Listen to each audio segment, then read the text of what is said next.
الحمد لله رب العالمين. اللهم صل وسلم وبارك على سيدنا وحبيبنا وشفيعنا مولانا محمد مفتاح باب رحمة الله عدد ما في علم الله، صلاة وسلاما دائمين بدوام ملك الله وعلى آله وصحبه ومن والاه. سبحانك لا علم لنا إلا ما علمتنا إنك أنت العليم الحكيم. اللهم إنا نسألك الصدق في القول والإخلاص في العمل. اللهم آمين. أما بعد. Alhamdulillah, summa alhamdulillah. Syukur banyak-banyak pada Allah Subhanahu wa taala. Allah Taala kurniakan kita nikmat taufik dapat bersama-sama dalam rumah Allah Subhanahu wa taala ini. Sewajarnya untuk kita bila masuk saja ke masjid, kita ucapkanlah alhamdulillah di lidah kita. Biar telinga kita mendengar bacaan alhamdulillah masuk ke masjid. Kerana kita tahu bahawasanya nikmat dunia ni Allah Ta'ala boleh bagi kepada siapa sahaja, tapi nikmat akhirat, kelebihan yang berbentuk akhirat ini Allah Ta'ala bagi kepada hamba-hamba yang dia pilih. Jadi alhamdulillah Allah pilih kita pada malam ini. Itu satu nikmat yang sangat-sangat besar, yang selalunya kita lupa. Dan selalunya kalau kita bandingkan dengan nikmat dunia, kita lebih bersyukur dengan nikmat dunia yang kita dapat. Dan apa-apalah nikmat dunia yang kita dapat, kadang-kadang kita lebih syukur sangat-sangat, siap sujud syukur dan sebagainya, which is baguslah kita bersyukur kan. Tetapi biasanya nikmat dunia itu lebih kita syukuri berbanding dengan nikmat akhirat yang kita dapat setiap hari. Contohnya pada malam ini Allah pilih kita untuk berada di masjid. Itu kan nikmat yang sangat besar, mengatasi segala macam nikmat dunia. Dalam Quran Allah SWT nyatakan ba'da a'udzubillahi minasyaitanir rajim, qul bifadlillahi wa birahmatihi fabidzalika falyafrahu huwa khairum mimma yajma'un. Katakanlah dengan kurniaan dan rahmat daripada Allah, maka bergembiralah, demikian lebih baik daripada apa yang mereka kumpulkan daripada segala harta benda dunia. Okey, InsyaAllah malam ni kita akan berbicara tentang satu topik, satu tajuk yang diberikan oleh pihak masjid. Tajuknya berkaitan dengan pahala yang berterusan dan dosa juga yang berterusan. Kebaikan yang boleh dapat secara berterusan, keburukan pun kadang-kadang boleh dapat secara berterusan. Sebelum kita pergi jauh nak dapat berkat daripada majlis kita ni daripada Allah SWT, kita baca satu hadis Nabi SAW. Satu hadis yang insya-Allah bila kita baca, tentu sekali lah kemuliaan apabila kita baca kalam Rasulullah SAW. Mana ada perkataan manusia yang lebih indah dan lebih mulia daripada perkataan baginda Nabi Muhammad SAW. Dan indahnya kita, walaupun kita berada 1400 tahun lepas Rasulullah SAW dah wafat, kita masih lagi dapat mendengar kata-kata baginda kan, yang direkodkan oleh para ulama zaman berzaman. Satu hadis yang diriwayatkan daripada Abi Amr Jarir bin Abdullah radhiyallahu anhu, sahabat Nabi SAW, Sayyidina Jarir bin Abdullah, beliau berkata, kunna fi sadri nahar inda Rasulullah SAW. Satu hari kami berada pada waktu tengah hari. Sadri nahar ni waktu tengah hari, tengah matahari tegak atas kepala, bersama dengan Rasulullah SAW. Faja'ahu qaumun uratun mujtabin nimar. Maka datang satu kumpulan manusia, satu kelompok yang mana pakaian mereka itu urah. Urah ni kalau terjemah direct maksudnya telanjang, tapi bukanlah telanjang, maksudnya pakaiannya terlalu compang-camping. Pakaian mereka, maksudnya ramai-ramai satu kumpulan tu datang dalam keadaan compang-camping, dalam keadaan pakaiannya terlalu lusuh, pakaiannya terlalu banyak kekurangan. Kemudiannya mutaqallidi as-suyuf, dan mereka menggantungkan pedang pada tengkuk mereka. Pedang-pedang digantungkan pada tengkuk mereka. Ammatuhum min mudar. Keseluruhan mereka ataupun kebanyakan mereka adalah daripada satu kabilah Arab yang dipanggil Mudar. bal kulluhum min Mudar, bahkan semua mereka daripada Mudar. Fata'ammara wajhu Rasulillah sallallahu alaihi wasallam lama ra'a bihim minal faqah. Maka wajah Rasulullah sallallahu alaihi wasallam itu berubah, nampak sangat berubah wajah baginda apabila baginda melihat kemiskinan ataupun kedaifan mereka itu. Teruknya keadaan diorang tu, bila diorang sampai, sahabat boleh nampak wajah Nabi sangat-sangat berubah. Kemudiannya fadakhala thumma kharaj. Kemudiannya Nabi SAW masuk ke rumah baginda. Tak lama lepas tu baginda keluar semula. Sebab kita pun tahu masjid Nabi, rumah Nabi kan sebelah-sebelah aja. Jadi Nabi masuk ke rumah sekejap, Nabi keluar semula. Fa'amara Bilalan fa'adzana wa aqam. Kemudiannya baginda pun memerintahkan Sayyidina Bilal untuk azan Zuhur. Tadi kan tengah hari kan. Jadi azan Zuhur, kemudiannya Sayyidina Bilal qamat, kemudiannya mereka pun solat. Fa shalla thumma khatab. Kemudiannya Nabi pun solat bersama dengan para sahabat. Kemudiannya baginda berkhutbah, baginda berpidato. Apa kata Nabi SAW? Faqal, ya ayyuhan nasu taqu rabbakumul ladzi khalaqakum min nafsin wahidah, ila akhiril ayat. Nabi SAW membaca ayat, wahai manusia, bertakwalah kepada Tuhan kalian yang menciptakan kalian daripada satu jiwa, sampai habis ayat tersebut. Kemudiannya Nabi SAW membaca, ya ayyuhalladzina amanu taqullaha wal tanzur nafsum ma qaddamat lighad. Wahai orang yang beriman, bertakwalah kepada Allah dan perhatikanlah setiap seorang itu akan apa yang dia lakukan untuk esok hari. Okey? Itu je khutbah Nabi. Nabi baca 2 potong ayat. Satu ayat suruh bertakwa pada Allah yang menjadikan kita semua daripada satu jiwa. Kemudiannya, wahai orang yang beriman, bertakwa pada Allah dan perhatikanlah apa yang kita lakukan untuk esok hari. Subhanallah tuan-tuan, walaupun khutbah tu cuma 2 ayat aja, 2 ayat Quran saja yang dibaca oleh Nabi SAW. Nabi tak baca panjang-panjang, Nabi tak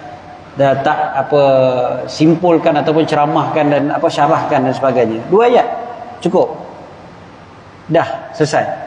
Apa yang berlaku ketika itu? Yang berlaku adalah tasaddaqa rajulun min dinarihi, min dirhamihi, min thawbihi, min sa'i burrihi, min sa'i tamrih. Bersedekahlah seorang daripada dinarnya.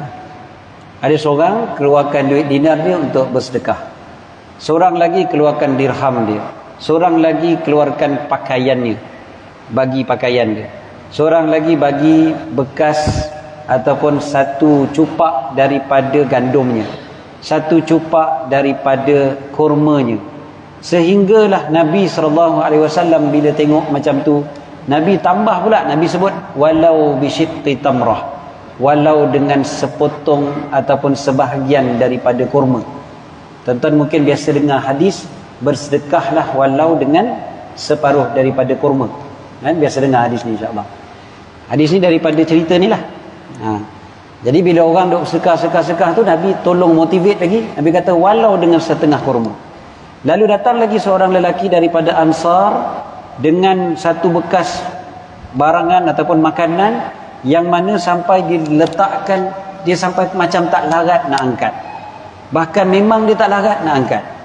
Kemudiannya datang pula orang lain, sehingga aku melihat, aku ni Sayyidina Jarir tadi yang meriwayatkan hadis ni, dia kata sehingga aku melihat dua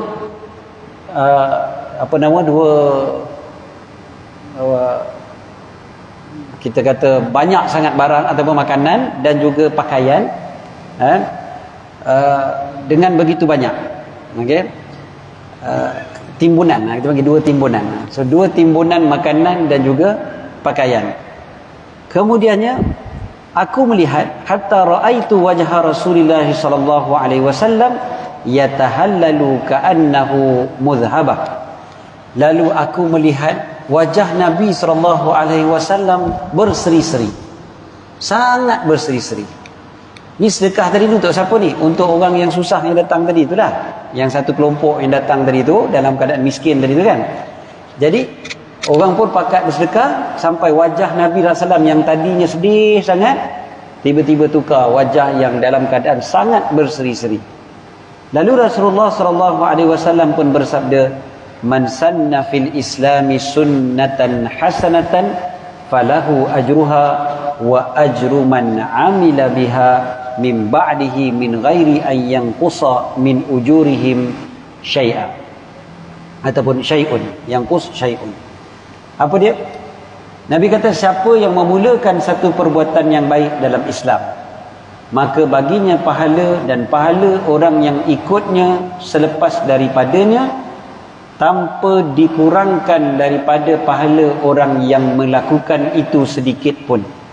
Dan siapa yang melakukan wa man sanna fil islami sunnatan sayyi'atan, siapa yang melakukan satu perbuatan yang buruk dalam Islam, kana alaihi wizruha, maka ke atasnya dosanya, wa wizru man amila biha, dan dosa orang yang mengikutnya ba'dihi, selepas daripadanya, min ghairi an yanqusa min auzarihim syai'un, tanpa dikurangkan dosa mereka walau sedikit pun. Tuan-tuan yang dirahmati lagi dikasihi oleh Allah Subhanahu wa taala sekalian. Hadis ini hadis sahih yang diriwayatkan oleh Imam Muslim. Perhatikan apa yang berlaku ketika itu. Kecerdikan sahabat Nabi SAW. Kan? Nabi nampak sedih. Tapi Nabi tak cakap banyak. Nabi tak cakap dengan sahabat-sahabat, cuba korang tengok tu kesian dia orang. Tak ada. Nabi punya muka berubah, sahabat terus nampak, terus faham. Kemudiannya Nabi SAW masuk, keluar semayang, Nabi khutbah baca 2 ayat. 2 ayat tu pun bukan ayat suruh sedekah secara direct. Kan? Bukanlah ayat yang Nabi baca bersedekahlah ataupun kelebihan bersedekah. Tak. Kelebihan berinfak. Kalau macam tu direct juga kan. Tapi ni tak. Nabi hanya baca 2 ayat. Satu, bertakwa pada Allah yang menciptakan kalian daripada satu jiwa. Nak tunjukkan kita semua adalah bersaudara. Yang keduanya, Nabi baca 1 ayat, wahai orang yang beriman, bertakwa pada Allah dan perhatikanlah apa yang kita dah lakukan untuk esok hari. Sahabat punya cerdik kan, dia tahu, oh maknanya I have to do something untuk esok hari. Untuk esok hari maknanya aku kena bersedekah sekarang kan, untuk bekalan di hari kiamat nantilah, pada hari kiamat nanti. Esok hari tu hari kiamat lah kan?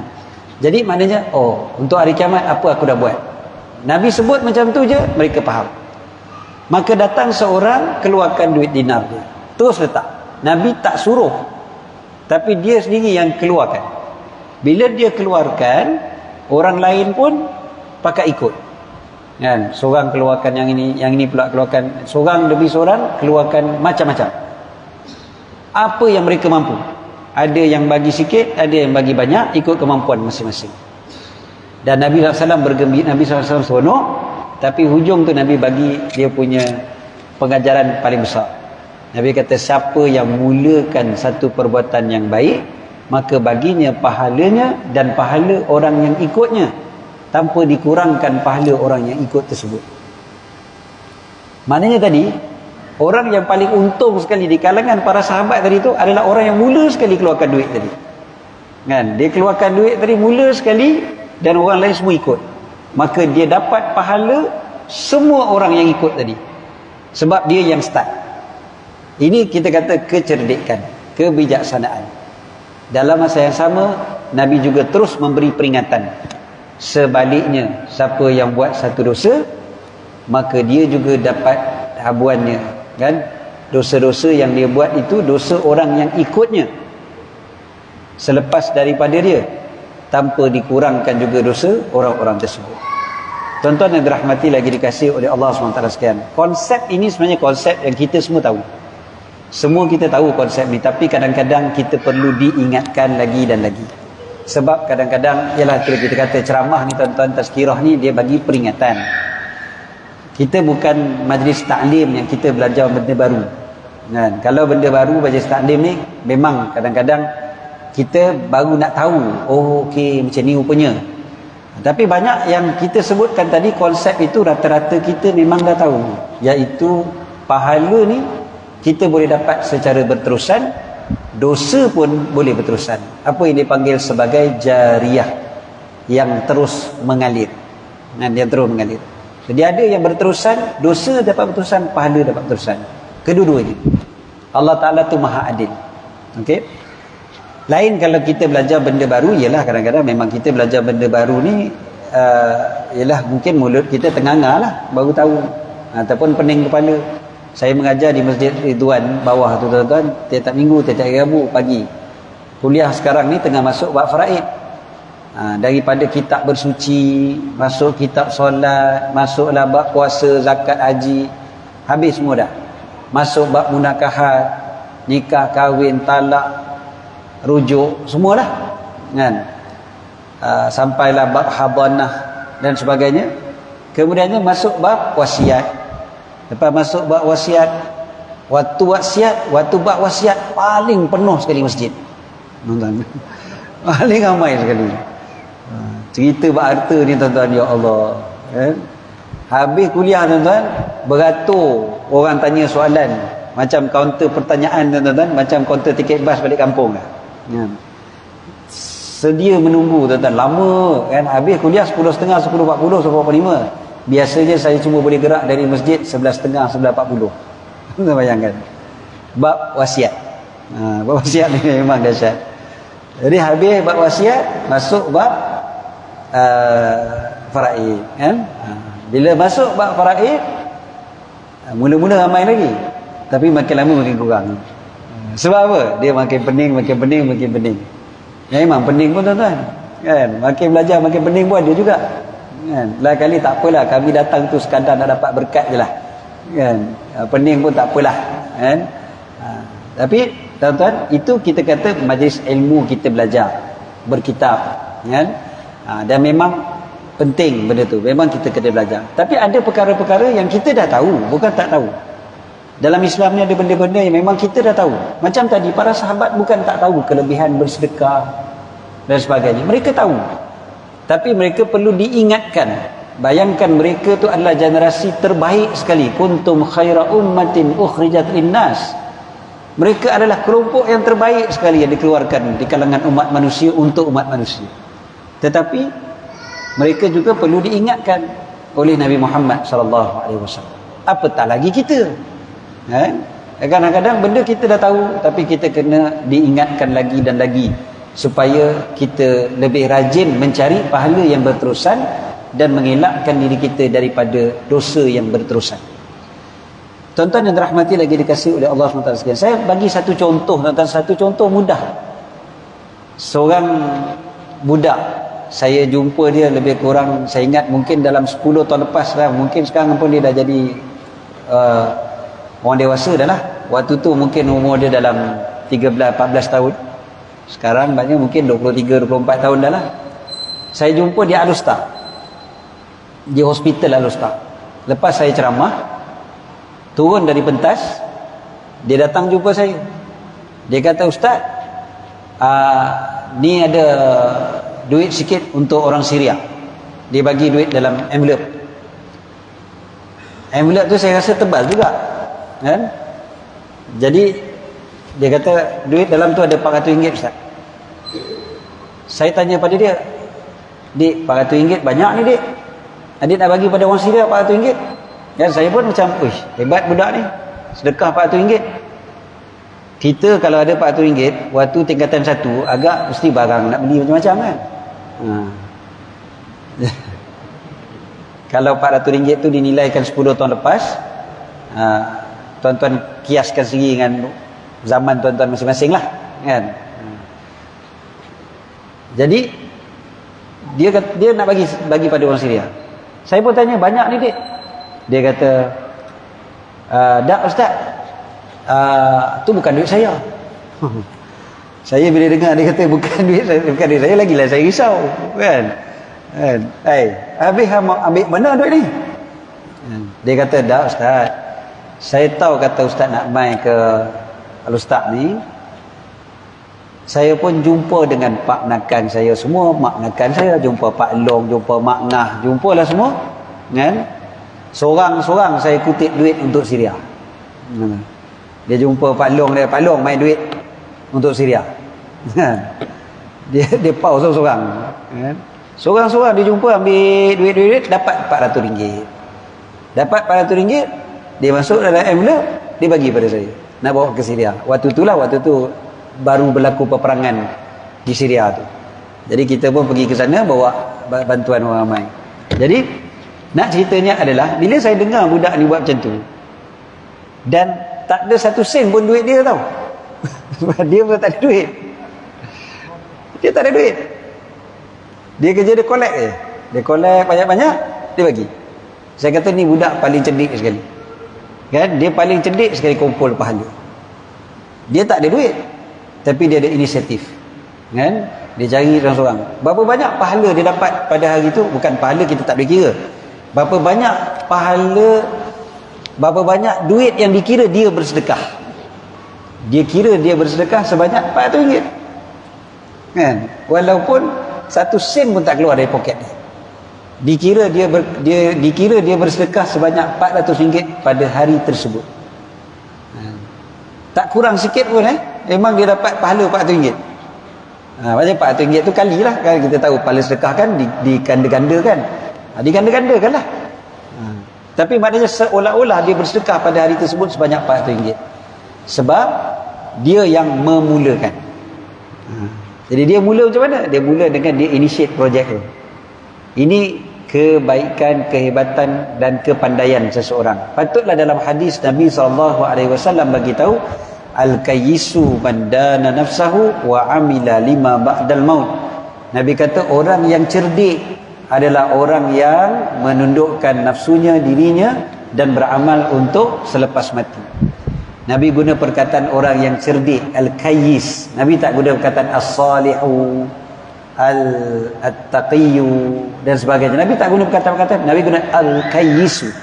Kayyis, al-akyas, maknanya orang-orang yang bijaksana. Orang yang bijaksana.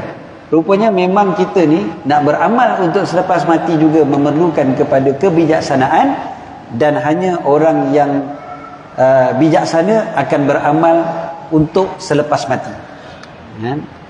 Maknanya lepas mati nanti macam mana? Sentiasa fikir yang begitu. Maka itulah tanda kecerdikan seseorang. Anak muda tadi ni dia memang seorang yang cerdik. Cerdik cari pahala, dan mudah-mudahan kecerdikan itu berterusan lah sampai bila-bila. Saya pun tak kenal dia, tak ingat pun nama dia siapa pun kan.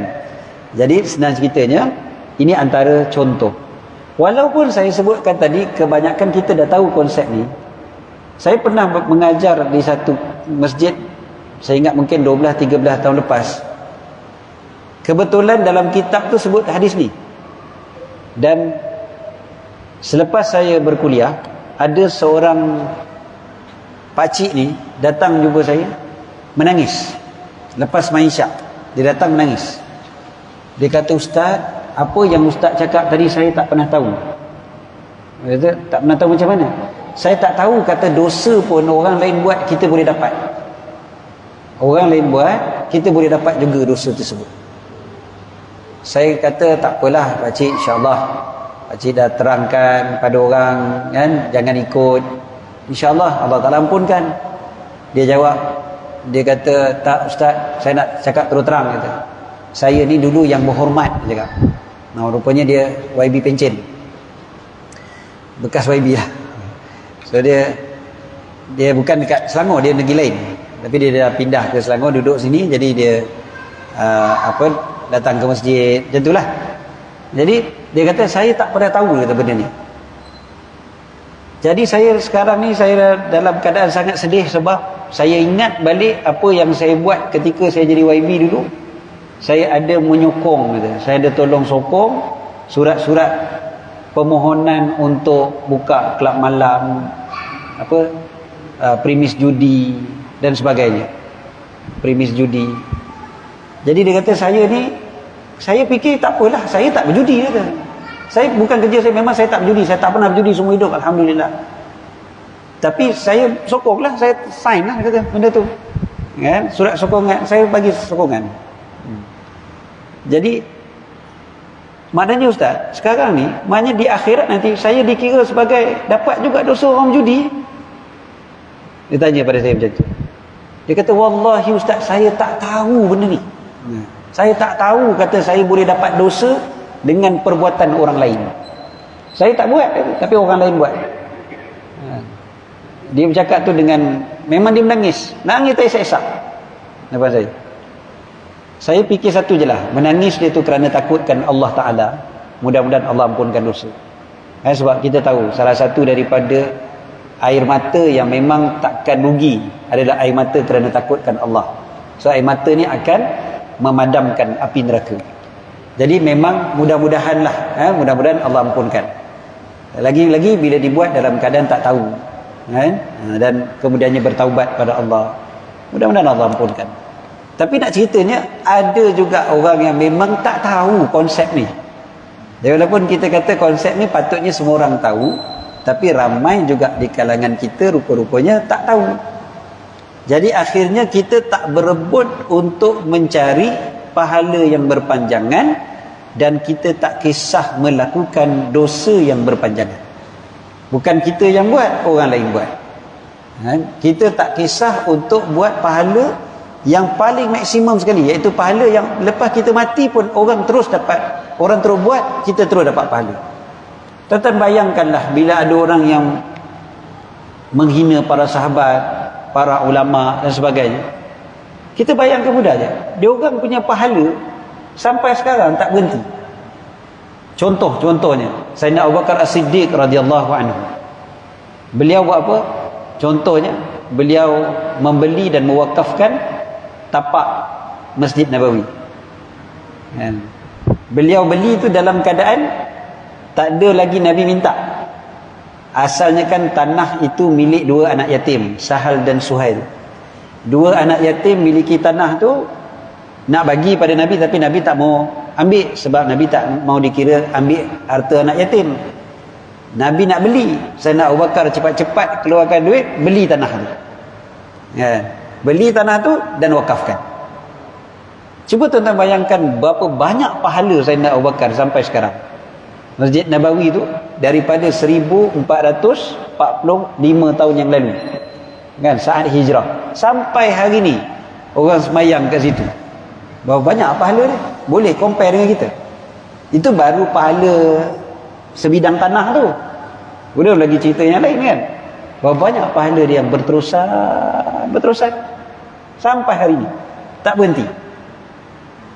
Ada seorang Yahudi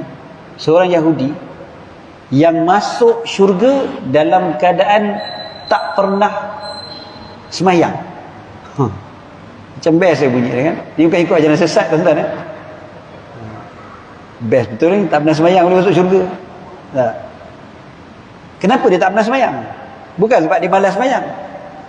Tuan-tuan tahu tak, bila Nabi SAW berhijrah ke Madinah, dia tengok Nabi SAW, dia tahu baginda adalah orang yang betul, orang yang baik. Jadi apa yang dia buat? Dia wakafkan tanah-tanah dia. Banyak.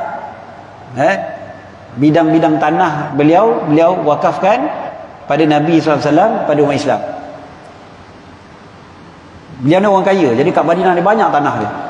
Wakafkan. Dia wakafkan. Dia tak masuk Islam.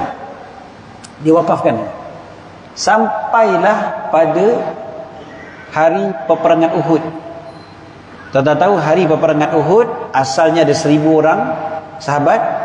Lepas tu 300 munafik lari, ataupun 300 orang, sebahagiannya munafik, sebahagiannya kalah dengan orang munafik ni, maknanya lari juga. Tinggal lagi 700 orang. Nak lawan dengan berapa ribu orang tentera musyrik? 3000 orang. Jadi dalam keadaan macam tu, tiba-tiba datangnya orang Yahudi ni, datang jumpa Nabi SAW, nak tolong dalam peperangan Uhud. Asalnya Nabi tak bagi sebab dia bukan Islam. Dia masuk Islam, dia berperang dan dia mati syahid. Sekejap je, dia masuk Islam, dia perang, mati syahid. Itu yang saya berani kata dia dapat syurga tu. Kan? Pernah sembahyang? Tak pernah. Kan? Tak pernah. Tapi pahala berterusan sampai sekarang. Sebab apa? Tanah wakaf dia tu masih lagi dimanfaatkan sampai hari ini. Sampai hari ini dimanfaatkan. Itu kita kata pahala dia boleh berterusan dan berterusan. Dan dosa juga boleh begitu juga konsepnya. Boleh berterusan dan berterusan. Tak berhenti-henti. Kita yang paling risau adalah dosa yang berterusan yang kita lakukan. Pahala yang berterusan kita cari contoh daripada orang yang terdahulu, ataupun kita sembang-sembang sama kita. Kadang-kadang kita boleh dapat idea, tuan-tuan. Idea ni kadang-kadang datang Allah Ta'ala ilhamkan pada kita. Kadang-kadang kita tengok orang terdahulu, kadang-kadang bersembang dengan kawan-kawan, kadang-kadang baca dekat internet, tengok dekat Instagram, kadang dapat idea, kan? Untuk buat pahala yang berterusan. Ada seorang AJK yang sangat aktif di Masjid Kota Damansara. Saya suka bagi contoh beliau, tuan-tuan. Beliau dah meninggal dunia, Allah yarhamhu. Tuan Haji Fadil namanya. Bekas staf Kementerian Kesihatan.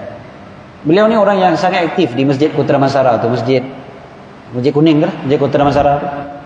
Sampai sekarang Masjid Kota Damansara satu je, ada satu lagi tengah buat. Jadi dari mula masjid tu lagi memang beliau dah aktif. Daripada sebelum ada masjid ada surau, dekat surau pun beliau aktif. Lepas tu dah ada masjid, waktu masjid belum ada kapet apa semua, beliau lah yang tolong sama-sama jemaah yang lain cuci masjid apa semua. Sampailah beliau dilantik jadi AJK masjid, beliau pegang biro dakwah sampai akhir hayat beliau. Beliau pegang biro dakwah. Dan sebagai yang pegang biro dakwah, kerja beliau susun jadual kuliah apa semua ni. Tapi bukan sekadar susun jadual kuliah. Apa yang beliau buat? Saya mengajar di Masjid Kota Damansara tuan-tuan daripada tahun 2009. Maknanya sampai sekarang dah 14 tahun. Saya mengajar situ, tiba-tiba dia datang, saya semayang, saya tengok ada satu tulisan dekat depan meja penceramah ni. Ada tulis kat itu, tanyalah ustaz, SMS nombor sekian-sekian. Waktu tu SMS lah, tak ada WhatsApp kan. SMS nombor sekian. Saya pelik lah, macam mana pula ada program tanyalah ustaz kat sini ya. Lepas tu dia pun letakkan satu handphone dekat atas meja ustaz. Dia kata, ustaz, nanti orang tanya soalan, ustaz tengok handphone ni, ustaz jawab. Orang akan tanya melalui handphone ni kan? Jadi bagus, Masya Allah. Sebelum daripada tu, bila kita tanya je ada soalan senyap. Macam masjid tuan-tuan jugalah kot kan. Jadi bukan tak ada soalan, ada. Tapi Allah nak tanya ni macam dia payahlah, segan kan. Orang kita ni macam tu, memang ada sifat pemalu tu. Dia akan tanya ustaz bila tu orang duit nak keluar. Tu nanti adalah betul kan, soalan dan sebagainya. Jadi Haji Fadil ni dia kata apa? Allah yarham. Dia kata, saya bila tengok orang yang datang ni, kawan-kawan saya ni semua ada soalan, tapi malu nak tanya. Masing-masing bawa handphone. Jadi saya fikir, kan bagus kalau aku letak je satu handphone, aku wakafkan. Kebetulan dia kata dia ada satu handphone yang dia tak pakai. Handphone lama dia kata. Ni handphone ni kalau baling anjing anjing boleh mati. Dia kata memang handphone lama, tak pakai. Nombor pun cantik, tu ada berapa? 99999. So diwakafkan, kan? Orang boleh tanya soalan. Itu masya-Allah pandainya dia cari pahala. Tiap-tiap kali orang tanya soalan, ustaz jawab, dia dapat pahala. Tiap-tiap kali orang tanya, dia dapat pahala. Kan bijak tu kita kata. Kepandaian dia tu mencari pahala macam tu. Dan bila dah ada WhatsApp, WhatsApp pula lah, tukar WhatsApp nombor sekian-sekian. Dan akhirnya dia terpaksa pegang handphone tu. Sebab orang tanya soalan merepek-repek lah kadang. Macam-macam soalan datang. Jadi akhirnya dia pegang, dia forward ke ustaz pada soalan yang paling relevan je lah. Jadi dia tengok ada soalan ni, okey, forward. Dia forwardkan nombor ustaz. Okey lah, jawab. Saya sebutkan dulu lagi tuan-tuan, saya kata nanti satu hari Haji Fadil ni sakit, dia tak datang ke masjid, orang tanya soalan, dia duduk kat rumah, dia masih dapat pahala. Bertahun-tahun, tuan-tuan, dia terus dapat pahala tu, sampailah satu hari dia sakit, sebab dia tak pernah miss kuliah. Kan? Saya tengok kuliah saya selama berbelah-belah tahun saya mengajar kat situ, dia mesti duduk paling depan sekali. Jadi akhirnya, bila dia tak ada, saya terus cari. Rupanya dia kena kanser. Kena kanser. Tak datang. Kena kanser. Saya kata, walaupun Tuan Haji Fadil tak datang, pahala dia terus dapat. Kan? Dan akhirnya, waktu saya di Madinah hari tu, beliau meninggal dunia. Jadi bila beliau meninggal dunia pun saya fikir macam tu. Saya kata, Allah, pahala dia berpanjangan. Tak apa tuan-tuan, yang saya nak cerita apa dia, pahala orang yang ikut. Macam mana? Saya sebut cerita beliau ni lebih kurang 10-12 tahun lepas dekat masjid-masjid lain. Dan ada banyak masjid yang tiru benda ni. Waktu tu ada masjid-masjid lain yang tiru. Ada satu masjid tu saya ceramah, waktu azan isyak tu berhenti azan kan, terus ada satu orang datang jumpa dengan setiausaha masjid, bagi handphone. Dia kata, nah Tuan Haji, buat apa yang Ustaz cakap tadi. Saya wakafkan handphone saya ni dengan line ni sekali. Jangan bagi handphone je. Dia bayar dah bil bulan-bulan tu. Jadi dia bagi. Kan? Cepat dia buat. Dia nak rebut kan. Banyak tempat saya ceramah, ada orang buat. Saya ceramah di Ampang, ada orang buat. Saya ceramah di Kajang, ada orang buat. Bukan kata di Selangor. Saya pergi ceramah di Johor, ada orang buat macam tu. Saya ceramah di Kelantan, ada orang buat macam tu. Saya ceramah di Kedah, ada orang buat macam tu. Waktu tu. Jadi saya fikir, ya Allah, untungnya lah Tuan Haji Fadil ni. Dia buat dekat masjid dia je. Modal dia hanya satu handphone yang dia tak pakai pun. Kan? Tapi dengan sebab dia buat satu perbuatan yang baik tu, orang tiru. Berapa banyak masjid yang tiru, berapa banyak masjid yang buat benda tu. Tiap-tiap kali orang tanya soalan, ustaz jawab, dia dapat pahala. Sampailah dia meninggal dunia. Dan dia dah dalam kubur sekalipun, terus-meneruslah dia dapat pahala. Tak dikurangkan sikit tu. Itu tanda kecerdikan, pandainya dia. Kan, bijak. Saya sekadar tolong sampaikan je pada orang.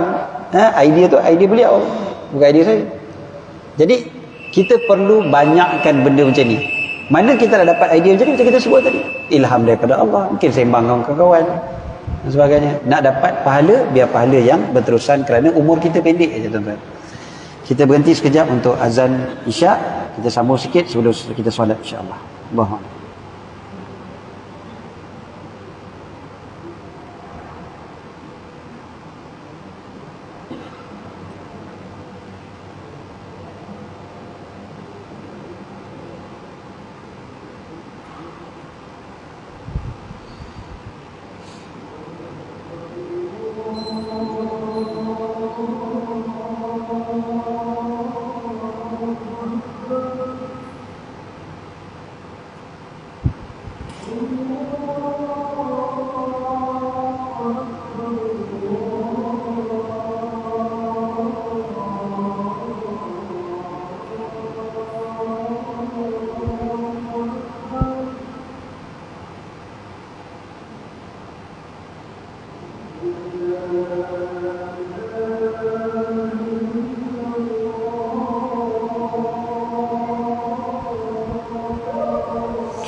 Bismillah, alhamdulillah, salatu wassalamu ala sayyidina Rasulullah.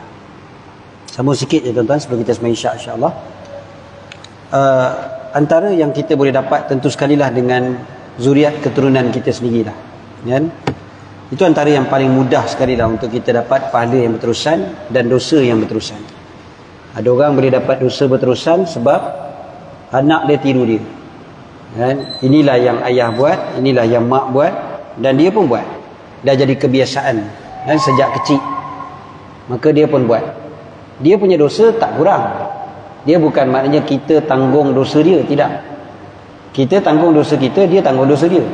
Tapi kita juga akan ambil dosa dia. Maksudnya bukan ambil dia dapat kurang, tak. Tapi kita juga kena dosa, maknanya berlipat kali ganda. Na'udzubillah. Kan? Dan dosa tu lebih lagi bukan dengan sebab perbuatan dia saja, tapi sebab perbuatan kita tu lah. Perbuatan kita tu menyebabkan orang lain tiru dan orang tu pula buat dosa. Kita dapat. Itu yang disebutkan tanpa mengurangkan dosa mereka. Bukan kita ambil, pindah. Maksudnya ambil dosa dia daripada bakul dia, masuk ke bakul kita. Bukan macam tu. Sama macam kalau orang kata anak tak tutup aurat, bapa tanggung dosa dia. Bukan macam tu. Bukan tanggung tu banyak ambil bakul dosa dia kita tanggung, tak. Dia tetap berdosa sebab dia mukallaf. Dia dah balik, dia berakal, dia tetap kena tanggung dosa dia. La taziru waziratun wizra ukhra. Tak boleh siapa-siapa pun ambil dosa orang lain. Okey. Habis yang kita kena berdosa lebih, kenapa? Sebab kecuaian kita dalam mendidik dia. Kan, menyebabkan dia tak tutup aurat. Jadi kita kenalah. Kita kena tu sebab kecuaian kita. Kita punya dosa tu dosa cuai. Dosa tak suruh dia tutup aurat, dosa biarkan dia buka aurat dan sebagainya. Yang tu kita kenalah. Jadi pahala yang berterusan. Tonton kalau masih lagi boleh nasihatkan anak buat benda baik, terus nasihatkan. Tunjukkan contoh yang baik pada anak cucu, tunjukkan contoh yang baik. Biar anak cucu kita tu rasa seronok nak buat baik sebab dia tengok kepada ayah dan datuk dia buat benda baik. Tanpa kita perlu sebut pun kadang-kadang. Dia tiru perbuatan kita. Tuan-tuan datang ke masjid contohnya. Balik dari masjid sampai ke rumah, masuk pintu rumah, terus senyum kepada ahli keluarga yang ada dekat rumah. Biar ahli keluarga tu tengok, benda pertama sekali daripada kita adalah senyuman balik daripada masjid. Apa kesan dia? Satu, ikut sunnah Nabi SAW. Nabi memang akan senyum. Okey. Jadi kesan dari segi psikologi adalah mereka akan tengok seronok pergi masjid ni, balik senyum kan? Balik dari masjid senyum, ini ada apa-apa ni. kalau isteri yang tengok tu mungkin lain, tu cerita lain lah. Tapi maknanya anak cucu tengok kan, dia tengok datuk dia balik dari masjid gembira je muka. Maknanya masjid ni tempat yang seronok, tanpa kita beletir dekat dia, tanpa perlu kita bercakap macam-macam dekat dia, kita didik dia tanpa dia sedar pun kan. Dan benda ni kita nak supaya nanti bila kita mati, mereka masih lagi datang ke masjid, kita terus dapat pahala. Tuan-tuan datang pada hari ni, salah satu daripada niat tuan-tuan juga bukan sekadar untuk anak cucu. Ada satu lagi konsep yang disebutkan dalam hadis Nabi SAW, yang disebutkan konsepnya dalam bahasa Arab dipanggil takthir as-sawad. Apa maksudnya takthir as-sawad? Meramaikan kelompok. Maksudnya kita ni datang ke masjid, salah satu sebabnya adalah nak bagi ramai orang yang datang ke masjid, supaya orang lain nampak kata masjid ni ramai orang pergi. Sebab apa? Psikologinya manusia memang dia suka buat apa yang orang ramai buat. Trending istilahnya. Dia suka buat apa yang orang lain buat. Manusia memang macam tu, nak buat macam mana? Tuan-tuan tengok kedai-kedai yang viral tu, kadang-kadang bukan sedap pun, tapi orang pergi sebab apa? Sebab ramai yang pergi. Kita pun tak faham. Saya tak macam tu, alhamdulillah. Tapi ada je keluarga saya macam tu. Abang saya pergi. Abang saya ada ke tak ni malam ni? Tak ada kot. Sebab duduk dekat sini je. Okey, pergi beli donat viral. Beberapa tahun lepas. Beratur panjang, tuan-tuan. Beratur berjam nak dapatkan donat. Beli 2 biji je donat ni pun. Bila dah beli, kita tanya, macam mana? Berbaloi ke beratur panjang? Dia kata, menyesal. Dah kenapa beratur juga? Dah nak rasa. Dia ada curiosity kan? Kenapa orang ramai sangat pergi tu? Macam tu. Ada seorang kawan saya punya kawan. Saya tanya pada kawan tu lah, bila tengok kedai dia penuh. Kedai dalam shopping complex,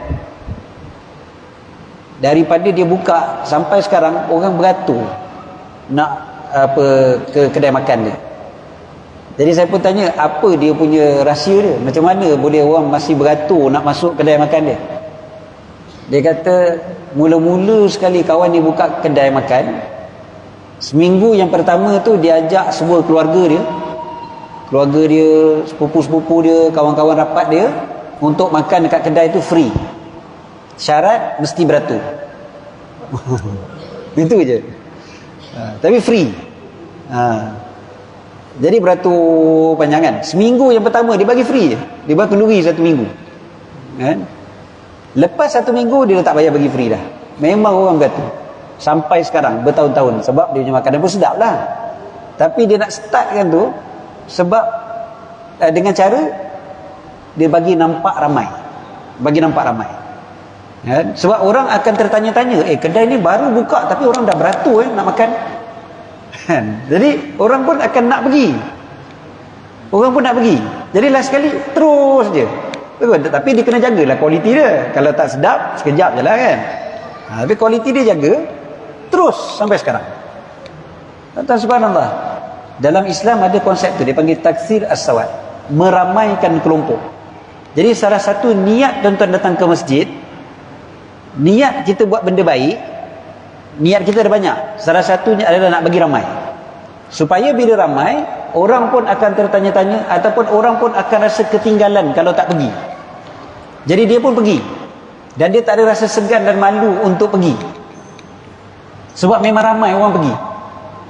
Jadi orang tu datang, kita tak kenal pun dia, tapi dia datang, kita dapat pahala kan? Dia datang mungkin bukan sekali je. Mungkin kali itu dia datang, dia dah terpaut. Besok dia datang lagi, lusa dia datang lagi. Besok tu contohnya lah meninggal. Bukan dia, kita. Bukan kita lah tuan-tuan. Banyak orang tu lah, okay. Meninggal. Jadi bila meninggal, pahala terus dapat. Sebab kawan tu datang ke masjid dengan sebab kita. Kan? Walaupun kita tak kenal. Berapa ramai orang pada hari ini yang menyebarkan iklan saja. Sesimpel tu je. Sebarkan iklan dekat WhatsApp group, kata ada kuliah. WhatsApp group kita punya banyak. Ada 2 orang je yang terpanggil untuk ikut je. Itu pun dah cukup besar dah untuk kita kan. Berapa banyak dah pahala yang berpanjangan. Semalam ada seorang akak tu dia cerita, isteri saya cerita lah, dia berbual sama-sama dia. Dia kata dia jaga seorang bayi. Jadi bayi ni siapa ni kak? Dia kata baby ni baby yang mak dia hantar dekat anak akak kata. Dan anak akak jadi pengasuh. Lepas tu kata sampai malam kak masih ada pada akak. Dia kata tak adalah, memang mak dia hantar 2 minggu. Maknanya 2 minggu baru mak dia ambil 2-3 hari. Lepas tu mak dia hantar lagi 2 minggu. Sebab mak dia punya kerja. Jadi dia tak boleh nak jaga baby tu. Dia ambil jugalah baby tu 2-3 hari. Lepas tu dia hantar balik. Macam tu lah. Jadi tapi nampak agak berat sikit lah pada akak ni. Jadi isteri saya cakap macam ni, kata akak, untungnya kak, akak semayang, akak baca Quran, budak ni tengok, dia membesar, dia tengok akak semayang, dia tengok akak baca Quran, dia pun buat kan. Jadi nanti akak dah tak ada pun, dia tu masih lagi semayang, dia baca Quran, akak masih dapat pahala. Walaupun bukan anak sendiri kan, anak orang, tapi sebab dia tengok kita, dia buat, kita dapat pahala. Kan untung macam tu. Kita datang ke masjid, tuan-tuan, naik motor, anak jiran kita pun nampak, walaupun bapak dia tak datang masjid. Bapak dia tak pernah datang masjid, tapi dia tengok pakcik-pakcik datang masjid. Mungkin bila dia membesar, dia sendiri terpanggil untuk pergi ke masjid. Dapat pahala untuk kita kan? Dan pahala itu berpanjangan. Begitu juga lah sebaliknya, dosa pun boleh berpanjangan. Orang kadang pergi ke konsert maksiat, meramaikan saja. Aku bukan seronok sangat, tapi nak bagi ramai je. Aku suka happening gitu. Macam tu je. Kita kerja ramaikan, orang datang kerana sebab kita juga dapat dosa yang berpanjangan. Dia kena jaga. Dosa pun boleh berpanjangan, pahala pun berpanjangan. Akhlak kita depan anak kita, apa yang kita tuturkan, mulut kita. Ada orang yang mulut dia ringan sangat untuk mencarut, maki hamun dan sebagainya. Benda ni kan anak cucu dia boleh tiru. Walaupun kita tak bagi dia buat, dia buat. Bapa isap rokok, oh banyak anak isap rokok tu tak? Itu memang statistik jelas. Kan? Bapa isap rokok, anak isap rokok. Walaupun bapa cakap jangan isap rokok. Kan? Bapa punya garang kadang-kadang tu kan, sangat garang, pantang dia tengok anak isap rokok. Tapi anak isap rokok juga. Sebab tengok bapa. Kadang-kadang bapa isap kat luar, anak pun isap kat luar juga. Macam bapa tak tunjuk depan anak, tapi kadang bau tu pun dah cukup dah kan, untuk anak tu ikut dan sebagainya. Memang benda ni memang dia boleh bersambung-sambung sampai bila-bila. Kita harapkan tuan-tuan sangat-sangat supaya pahala yang berpanjangan tu yang banyak untuk kita, bukan dosa yang berpanjangan. Last kali tuan-tuan, saya bagi satu contoh yang dekat dengan saya. Saya pergi ceramah di Putrajaya. Ada seorang datuk ni, dia ada satu syarikat arkitektur yang besar di Putrajaya. Di banyak projek Putrajaya ni datuk ni buat lah. Jadi lepas habis ceramah, saya ceramah ni, datuk ni duduk sebelah lah, toke company tu lah, dengan staff dia sangat ramai. Habis ceramah, datuk ni dia tanya saya soalan. Dia kata, Ustaz, nama Ustaz tu Ustaz Syed Abdul Kadir Jufri. Ustaz ada kaitan tak dengan seorang arkitek tu nama dia Syed Hussein Al-Jufri? Dia tanya macam tu. Saya kata, adalah tu ayah saya. Sebab nama panjang je, kadang bin tu tak muat. Itu yang jadi macam tu je. Jadi dia pun dengar, oh ayah Ustaz, ayah. Dia kata, okey, saya nak cerita. Dia pula ceramah dekat staff dia semua lah, datuk ni. Dia kata, saya ni dulu tahun 80 berapa saya tak ingat, 83 ke 82 macam tu lah, saya tak ingat, awal 80-an. Dia cerita dia bawa balik dari luar negara belajar arkitektur, balik ke Malaysia, dia pun minta kerja. Pergilah satu syarikat ke satu syarikat, interview. Sampai ke satu syarikat, dia siap sebut lagi, dia kata saya masih ingat lagi syarikat yang saya pergi ni dekat bangunan Angkasa Raya yang dah tak ada sekarang, Angkasa Raya kan, dekat KLCC tu. Saya naik kat situ, saya masuk, saya kata benda pertama sekali saya pelik, kasut semua letak kat luar. Kata, apa hal pula kasut letak kat luar? Zaman tu tuan-tuan mana ada syarikat pejabat-pejabat kasut letak luar? Tuan-tuan pun tahu. Sekarang sekarang dah banyak dah pejabat kasut letak luar. Kan, dulu mana ada? Dulu dalam rumah pun kalau boleh pakai kasut, pakai kasut. Lagi orang kaya-kaya. Maknanya kalau cabut kasut kat luar tu tak kaya lah. Macam tu lah. Kan? Jadi dia pun pelik lah, apa hal pula buka kasut kat luar ni. Dia pun buka kasut, masuk dalam. Masuk dalam, dia terkejut lagi. Dia tengok resepsionis lelaki. Apa hal pula resepsionis ada janggut. Kan? Lepas tu tak apalah. Dia pun interview, masuk interview. Dia masuk interview, dah habis interview, dia baru je nak keluar, tengok orang kumpul-kumpul dekat depan resepsionis tu. Depan tempat meja resepsionis tu. Lepas tu tengok apa hal dia orang kumpul-kumpul ni. Oh, punya dia orang nak semayang. Dia orang semayang berjemaah kat situ. Kata patutlah tak bawa kasut. Dia orang semayang kat situ. Dia cakap okey, semayang Zuhur. Semayang Zuhur berjemaah. Semua staff tu semayang Zuhur berjemaah. Kan? Habis semayang tu, dia kata dia fikir. Dia kata aku ni satu hari nanti kalau aku ada syarikat sendiri, aku pun nak buat macam ni lah, dia kata. Aku pun nak buat supaya staff aku mesti semayangnya berjemaah. Dia dah berazam macam tu. Jadi dia kata kamu semua ni, dia cakap dengan staff dia kan, kamu semua kan kena semua kena semayang berjemaah. Dia kata sebab saya dapat idea tu daripada syarikat yang saya pergi interview tahun 82 tu, awal 80-an tu. Kan? Nama syarikat tu syarikat Syed Hussein Al-Jufri and Associates. Ayah saya punya. Dia kata, ayah ustaz. Dia kata, itulah yang saya dapat idea buat untuk sampai sekarang. Saya tanya Datuk dapat ke kerja dengan ayah saya? Kata tak dapat, kena reject. Tak apa, tapi saya dapat satu ilmu yang berharga. Jadi dia buat. Dia cerita tu tuan-tuan, memang cerita tu sekadar cerita nak tunjuk kata dia kenal ayah saya. Tapi saya rasa seronoknya apa dia? Saya rasa seronok adalah mudah-mudahan ayah saya tetap dapat pahala yang berpanjangan. Daripada tahun 80-an tu sampai dah sekarang lepas 40 tahun, kan?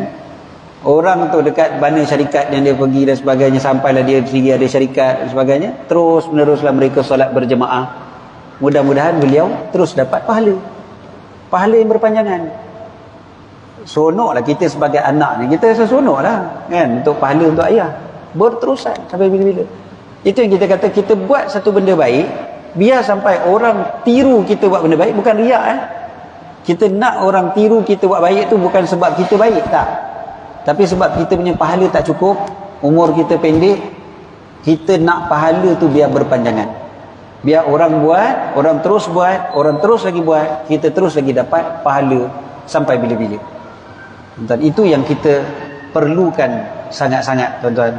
Sampailah kita bertemu dengan Allah SWT, nanti kita cuba buat sebaik-baik upaya, masuk dalam kubur nanti, pahala terus dikirimkan kepada kita, dan tak adalah dosa-dosa yang berterusan. Mudah-mudahan kita sempat bertaubat daripada semua dosa-dosa kita. Kita sempat mengingatkan kepada orang yang kita tahu ikut dosa yang kita buat, supaya tinggalkan dosa yang pernah kita sebabkan dia lakukan. Dan juga kita terus menerus minta ampun daripada Allah agar Allah menghapuskan segala dosa-dosa kita, sama ada secara terang-terangan ataupun yang secara sembunyi-sembunyi. Mudah-mudahan Allah Ta'ala terima kita sebagai hamba yang dia redha, dan kita redha untuk bertemu dengan Allah Subhanahu wa Ta'ala. Cukup setakat untuk malam ini. Minta maaf saudara silap. Aku qauli hadza wa astaghfirullahal azim li wa lakum. Rabbana fa'na bima 'allamtana, rabbi 'allimna alladhi yanfa'una, rabbi fattihna wa fattih ahlana wa qarabatin lana fi dinina ma ahli al-qutri unsa wa dhakar, rabbi wafiqna wa wafiqhum lima tartadi qawlan wa fi'lan karama, warzuqil kulla halalan daima wa akhilla atqiya ulama, nahza bil khair nukfa kulla syarr, rabbana aslih lana kulla syu'un wa akirra birridha minkal 'uyun, waqdi 'anna rabbana kulla duyun qabla an ya'tana rusulul manun. waghfir wastur anta akram man satar. Sallallahu ala sayyidina Muhammad wa ala alihi wa sahbihi baraka wa sallam. Alhamdulillahi rabbil alamin.